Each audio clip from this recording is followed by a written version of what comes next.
Tactical options available.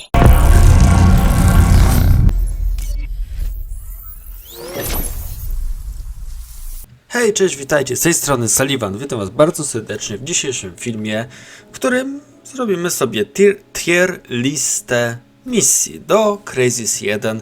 Podzielę się swoją opinią i pokażę wam, jak prezentuje się moja tier lista. No i na tym będzie polegał dzisiejszy film. Co do tier listy, możecie ją sobie sami zrobić, znaleźć na stronie tiermaker.com i tam jest opcja do Crysisa 1. Chyba jest też do Crysis 2 i myślę, że w przyszłości powstanie też materiał z tym związany. Aktualnie przechodzę Crysis 2, jestem blisko finiszu, więc myślę, że będzie potem można co nieco zrobić. W międzyczasie też tworzę jeszcze jeden film związany z easter eggami z Crysis 2, więc troszeczkę kontentu się dla was szykuje. Pewnie zapytacie, o co chodzi z lore, jak to sytuacja u mnie wygląda. W chwili obecnej cały czas stopniowo tworzę jeden bardzo duży film, mianowicie kim jest prorok, czyli jego pełna historia. Jeszcze nie wiem, czy będzie to 2 w 1, czyli historia, a na końcu analiza każdej części osobno, czy może analiza właśnie będzie całkowicie odrębnym filmem. Możecie się podzielić w komentarzu, co sądzicie, czy zrobić jeden wielki film, czy jeden to pełna historia z takim lekkim streszczeniem, ale zachowaniem szczegółów,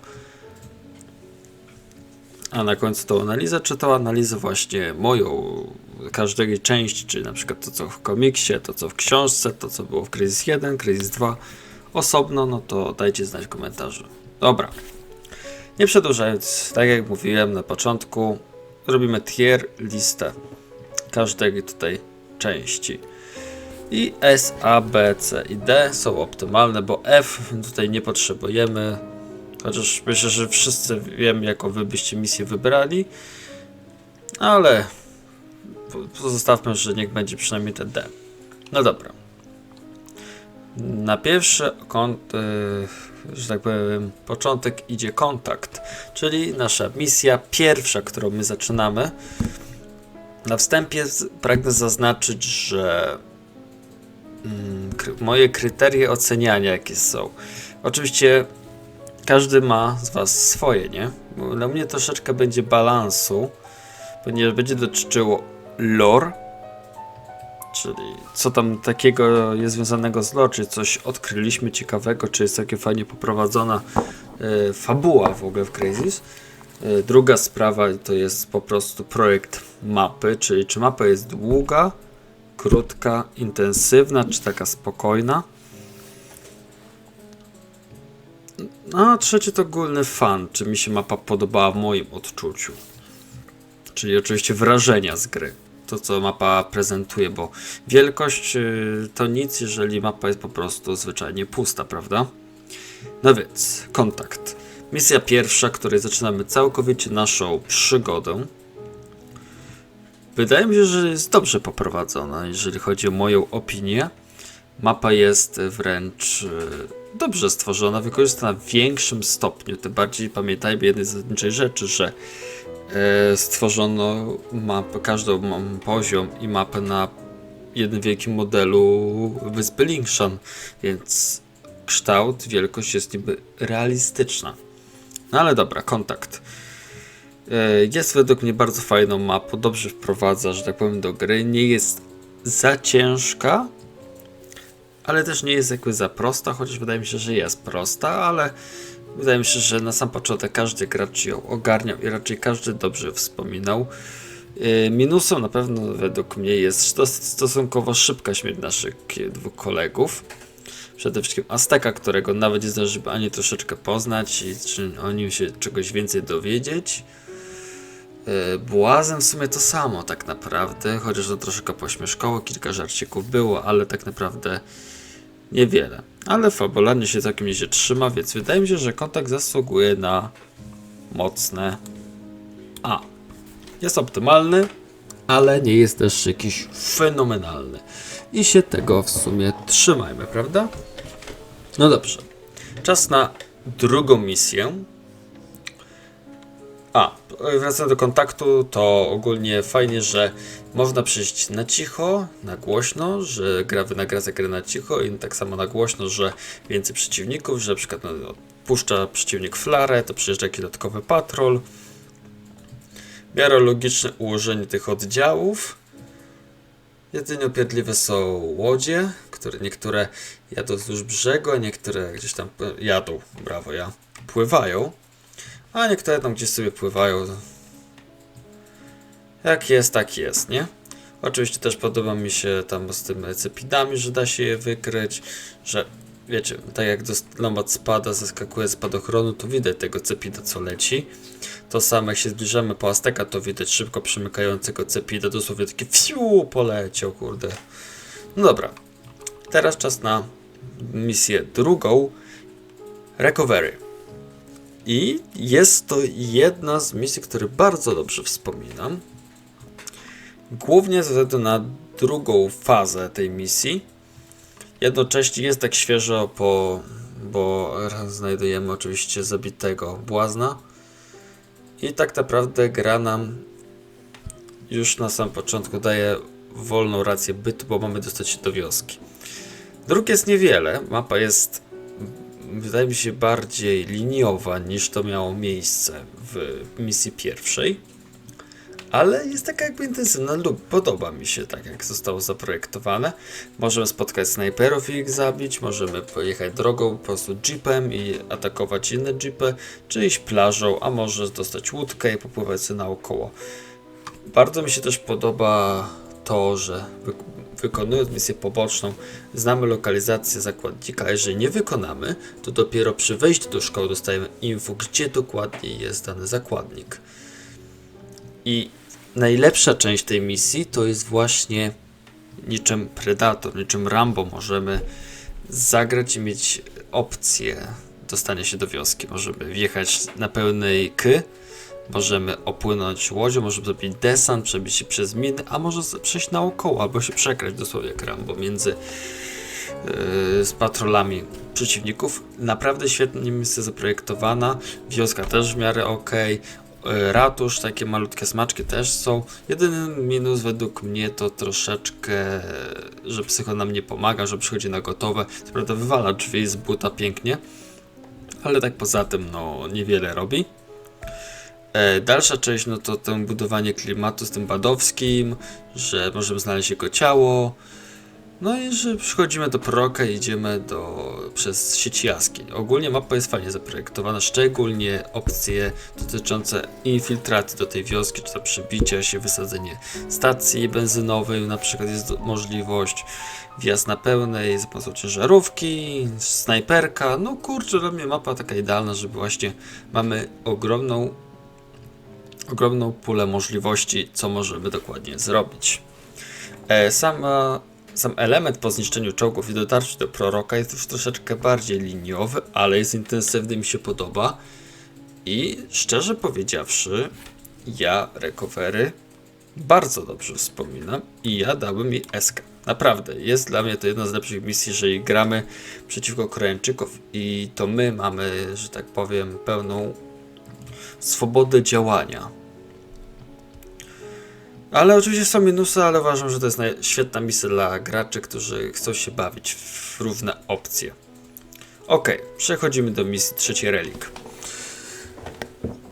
Relik jest też bardzo fajną mapą, ale jednak bardziej zbitą, taką bardziej bryłę. Ewentualnie końcowa faza gry, kiedy musimy udać się do strefy ewakuacji, jest już troszeczkę liniowa.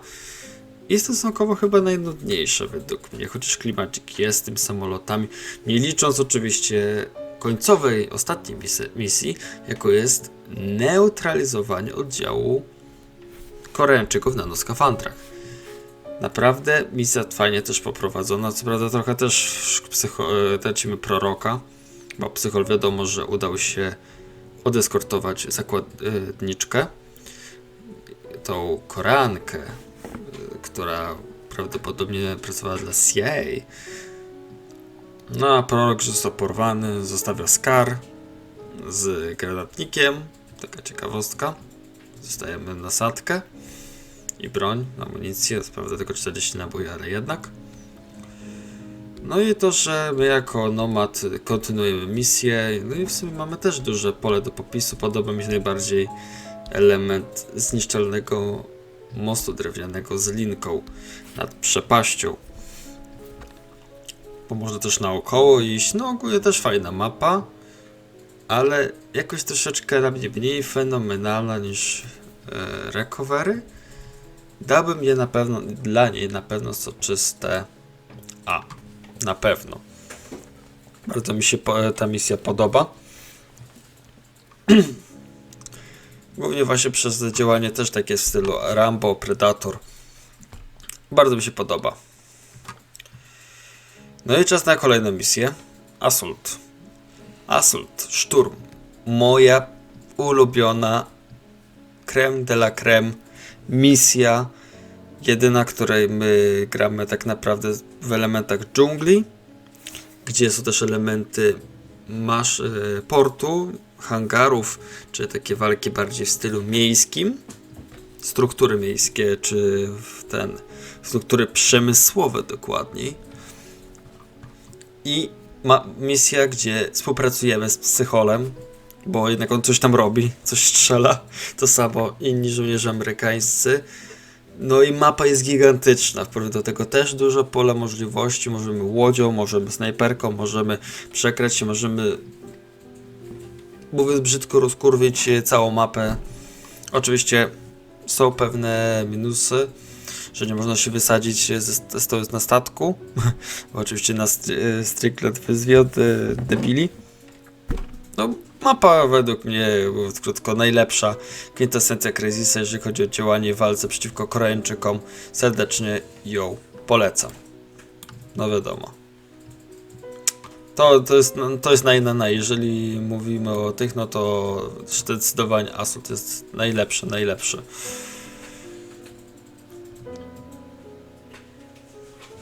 Co do kontaktu, to jeżeli już to mi się czemu udałem na A, no to mógłbym na B, ale mniejsza z tym. Dobra, lecimy dalej. Po prostu pokazuje, że ja doceniam bardzo niektóre mapy i bardziej ciężej jest, żeby dostać D, bo żadna chyba z tych nie nadaje się dla mnie na D. Ewentualnie jedna, ale już dobra. Lećmy. Teraz jest Onslaught. Też świetna mapa, której już tu intensyfikuje się wojna amerykańsko-koreańska, gdzie my uczestniczymy w dosłownym natarciu, dosłowna rozpierducha. Projekt mapy też mi się podoba, taka dolina, troszeczkę jednak jest... W teorii to jest bardzo duża mapa, a jednocześnie stosunkowo zbita. Nie ma aż takiej, że tak powiem, dużo możliwości. Nie da się na cicho, tutaj tylko na głośno. Zwyczaj pojazd, który dostaje, musimy dbać. Minus, że amunicja nam się kończy, więc przez to musimy rozsądnie jej używać w każdym czołgu, czy to tym Abramsie, który dostajemy na początku, czy to w koreańskim Teciaku, nazwijmy go T3 Teciaku. Tam T-72 czy coś tam desy, nie wiem jakie tam są dokładnie podpisane te czołgi. Motyw z misjami pobocznymi, gdzie rozwalamy działka przeciwlotnicze i na końcu możemy po prostu wysadzić fabrykę z dystansu. No fajna wydaje mi się mapa, ale nie jest ona moją ulubioną. Jakoś tak nie daje tego klimatu. Nie jestem jakoś fanem wojny totalnej. Tutaj nie da się ukryć. Przeciwnicy też potrafią strzelać do nas z absurdalnie dalekiego dystansu. Pod względem lore też nic nie wprowadza. Oczywiście Assault też nie za wiele wprowadza, prawda? Niczym z Bayleya, ale dobra. Assault po prostu nie siada, jeżeli chodzi o takie stricte fajne granie na cichu. Po cichu, czy używając różnych wariacji, bo tutaj tu nie da się inaczej niż tylko jechać, rozwalać. Ewentualnie można okrążyć mapę. No, dla mnie to taka przyjazna mapa, którą można po prostu przejechać i się ona kończy. I taka jest stosunkowo liniowa. Dla mnie tutaj już możemy dać B. No dobra. Awakening, czy jakoś tak to się nazywa, czyli no przebudzenie. Tłumacząc na polski, jaki ze mnie tłumacz. No i tutaj już też misja jest stosunkowo bardzo krótka, nie jest ona rozbudowana. Nawet bym powiedział, że jest absurdalnie ona krótka. Chociaż wiadomo, że to większa linia obrony w Onslow padła, to tutaj już większe działania dotyczy Nomada. Oczywiście jest też zrzut na tą kopalnię, tam ogólnie kopalnia okrywkowa jest pełna tych Koreańczyków. Samo wejście do kopalni zabezpieczone żołnierzami na skafandrach, oczyszczenie lądowiska od żołnierzy na skafandrach i zwykłych Koreańczyków. No, jest fajnie, jest spoko, ale też nie ma efektu takiego potężnego, jaki ja to nazywam. Chociaż no fajnie jest powalczyć z Koreańczykami, nawet jedynym ludzkim bossem, jakiego ta gra widziała, jakim jest oczywiście generał Kyong, którego możemy zabić własną ręką. Jest to chyba jedyny boss ludzki w całej trylogii, którego my możemy zabić. Bo na przykład generał Lee, no to zabijamy go w cutscence, więc my nie mamy realnego wpływu, jak on ginie dokładnie. To samo Lockhart w Crysis 2. W Crysis 3 tak naprawdę nie było ludzkiego przeciwnika żadnego, no chyba, że Karla Rasha nazywamy Vileidem w pewien sposób, ale my go nie zabijamy nawet. Więc no, tutaj bym miał granicę między B a A. Ale też się aż tak hiper dobrze nie bawiłem. No, może trochę. Bym powiedział, że dałbym A, ale dam B, żeby nie było, nie? Musi być jakiś balans w przyrodzie. No dobra. Core. Tutaj zagram bardzo, ale to bardzo kontrowersyjnie, bo wiele osób na pewno by dało tutaj, ale ja dam tu. Tak, to jest moja kolejna ulubiona misja. Ale powiem, że to jest ostatnia, która daje na S. Bo Core, ja uwielbiam tę mapę głównie ze względu na lore Crysisa dotyczącą cepidów. I ja mam tak świetną orientację, że się tam nigdy nie zgubiłem. Nigdy. Ja zawsze jakoś trafiałem. No, nawet zwiedzałem specjalnie, zaglądałem w każdy kąt. Myślałem, że tam coś jest ukryte albo coś. Mapa jest, no, krótka. Nie oszukujmy się, ale co tam dać mogli, to ja nie mam pojęcia. No chyba, że więcej takich budulców, może więcej przeciwników, może jakieś bardziej zaawansowane. No jedynie, co się może mi nie podobać w Core, to ostatnia sekwencja, ostatnia walka, kiedy gasną światła. No, zostaje otoczony przez cepidów robotników i tutaj musimy ich zabijać, a one często się tam bugują i dopóki nie zabijemy, to się brama nie otworzy i nas nie wypuści. Ale tak, ja uwielbiam tą misję na klimat. Muzyka też buduje napięcie, jest creepy. No i po prostu czuć to. Czuć tą tajemniczość, czuć ten lekki strach, rozsądek gospodarowania amunicją, chociaż gra tak nieźle tam całkiem rozpieszcza, że ciężko o to. Musielibyśmy bardzo mocno pudłować. No ale okej. Jedziemy dalej. Paradise Lost. Misja, którą ja kiedyś jednocześnie uwielbiam, jednocześnie nienawidziłem. Bardzo mocno sekwencja z osłanianiem proroka mnie łamała, zakochywałem się po uszy, potem nienawidziłem. Ogólnie ciężkie to zawsze było jedno z najcięższych misji według mnie i bardzo fajnych zarazem.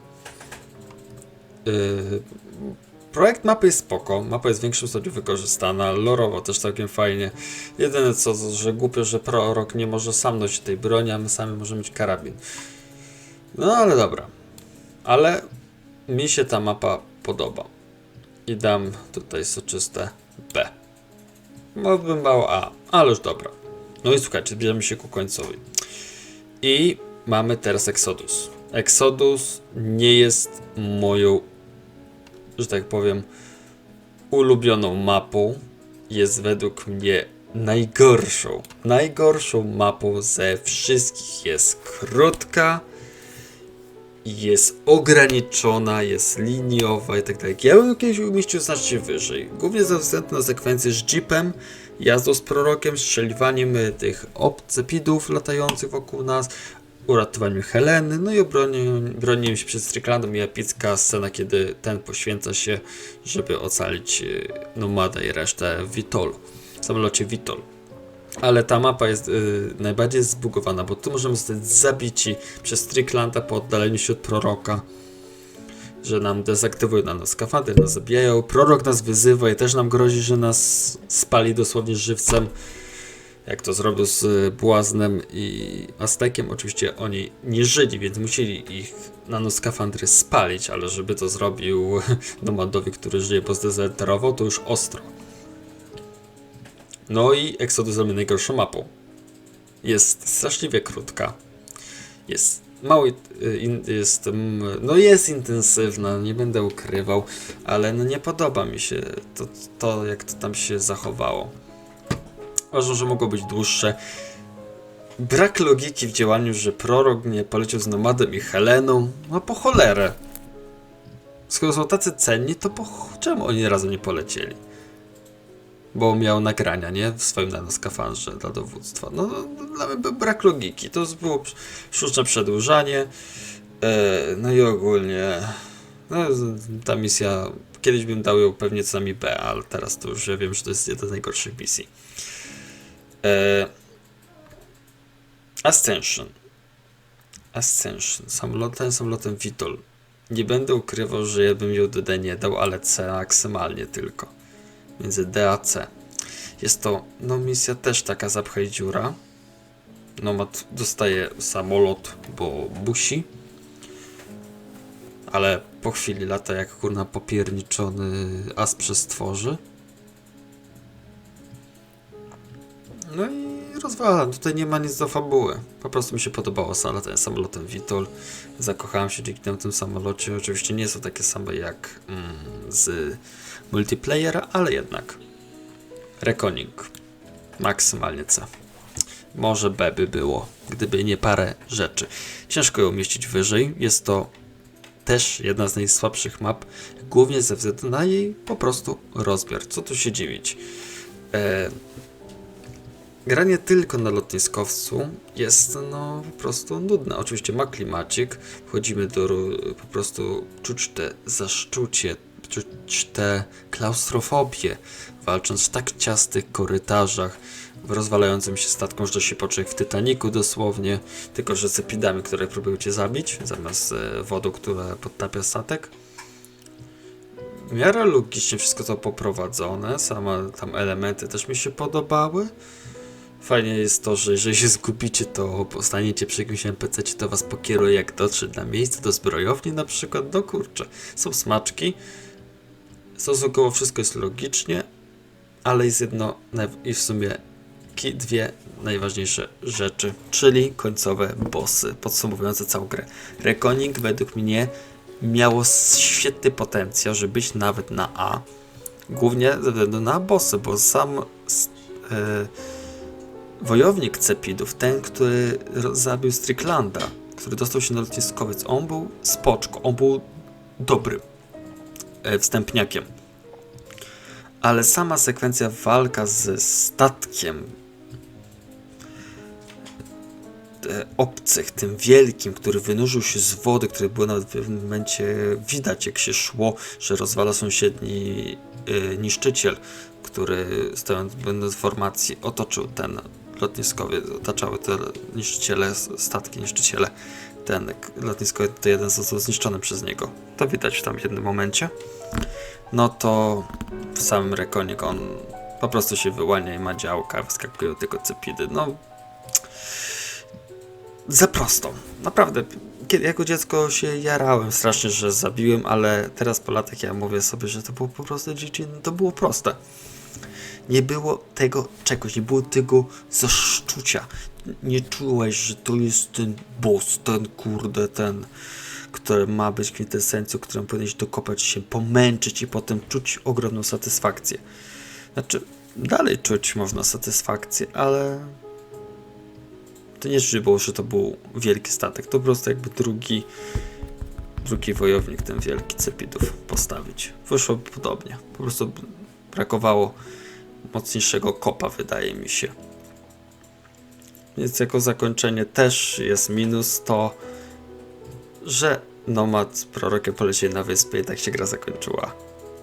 No, czuć nie dosyć. Chcesz kontynuować, poznać tę historię, a to w takim lipnym miejscu zakończyli. Czy planowali komiks, tego nie wiem, ale to mi się kurde nie podobało. Dobra. Podsumowując dzisiejszy film z gadania. Nie wiem ile czasu minęło, szybciutko tutaj luknę. Najwyżej ja sobie teraz coś wstawię, żebyście nie widzieli. 25 minut pierdzielenia. No kto by pomyślał, szanowni państwo. Tak wygląda moja tier lista. Jak widzicie, na pierwszym miejscu, w wyższych dywizjach są mapy po prostu pierwsze. Więc jak możecie też zauważyć, gra mi się podoba w większym stopniu wtedy, kiedy my graliśmy przeciwko Koreańczykom praktycznie. Nie licząc misji Cory Paradise Lost, to bardziej się dobrze bawiłem, kiedy my graliśmy przeciwko Koreańczykom praktycznie. I kiedy gra dawała nam dużo opcji. Dobra, core tutaj nie liczy się, bo nie mieliśmy opcji, było strasznie liniowo, ale mi się podobał względem lore. I tu ja się przyznaję do tego. Lore to odegrało swoje. Walka z cepidami, walka we wnętrzu góry, poznanie tajemnic, ogólnie odkrycie, że to jest jedna wielka cywilizacja, która się budzi i rozpoczyna się inwazja, no to buduje klimacik, nie? Wielu uważa to miejsce za najgorszą. Głównie właśnie przez to, że łatwo się zgubić, że jest taka nieintuicja i tak dalej, ale jednak dreszczyk, że nie wyjdzie iść, robi swoje. Kontakt, Relik, według mnie bardzo dobre mapy, zarówno jedna na rozpoczęcie, druga, rozwijająca wątek, że gdzie są naukowcy, ogólnie też takie Rambo, taki klimat, no. Lubię takie. Bardzo dobrze wspominam film Predator, tym z dżungli, jeżeli ktoś dobrze pamięta ten stary film. Czy Predator, Rambo w ogóle 2, Rambo 2, chyba tam dokładnie to nie była Korea, tylko jakieś inne państwo w Azji. Będąca gdzieś blisko Tajwanu, Bangladesz chyba to był, coś takiego. No i tak to się bawiło, ale im dalej w grze, tym już tak zabawa już nie była mniejsza, już gra stawała się coraz bardziej liniowa, nie dawano już tak dużo opcji. Szczególnie to udało się odczuć już Paradise Lost było bardzo liniowe, nie dało się dużo chodzić z tym prorokiem. Tylko jeden chyba moment był, że był taki większy, duży obszar, był chyba 3 różne przejścia, ale potem się zwężały, już była prosta droga do mostu. Exodus to już dosłownie prowadzenie za rączkę, nawet ciągnięcie za rękę. Bo tak jak początek zbronimy się z tym oddziałem, to jeszcze spoko, ale im dalej to już tak mniej logiki, a już widać, że to było przyciągnięcie. Ascension to już dosłownie wydłużenie gry. Ale fajnie, że Witorem polataliśmy. Rekonik, no mogło być trochę, no mówię boss. Myślę, że końcowe bossy mogły być trochę lepsze. Jakoś podrasować troszeczkę, albo zintensyfikować jeszcze w inny sposób. Samotnie wyjaśnienie też sensu działań proroka jest nie na miejscu, bo nie do końca można zrozumieć, co on odwalił, nie? Znaczy wiem, wiadomo, że to zostało specjalnie zostawione z tyłu, żeby prowadzić Robka tajemnicę. Przepraszam za lekkie ziewanko, trochę zmęczony już jestem, bo jednak zaraz północ. Tak późno kończę pracę, że zmuszam się do nagrania czegoś. No i cóż, bardzo chętnie bym się z wami podzielił, chciałbym, żebyście wy się podzielili swoją opinią na temat mojej tier listy lub nawet podali swoją tier listę i zapraszam do dyskusji, bo o to tu chodzi, żebyśmy razem jako społeczność Crazisa gadali o Crazisie, bo tak naprawdę to my tworzymy tego Crazisa, ponieważ go wspominamy, wspieramy, gadamy o nim, analizujemy lore, gramy multiplayera. Nie to co Crytek, które teraz się na razie wypięło, a co gorsze nie wiadomo, czy w ogóle kiedykolwiek wrócą do Crazisa. No cóż, pozostało nam jedynie działać. Jeżeli chcecie kolejne tego typu filmy jak ja teraz, czyli analizujemy swoją tier listę, myślę, że następnym mogło być Crazys Warhead, ale chyba sam będę musiał taką playlistę zrobić, bo nie ma. A może Crazys 2 będzie. A jeśli nie, to proszę napiszcie, że nie chcemy tego typu filmów, ewentualnie zrób screenshota i zrób post. Ja się was posłucham. Zatem dziękuję uprzejmie za uwagę. Ze strony był Sullivan. Trzymajcie się. Hej!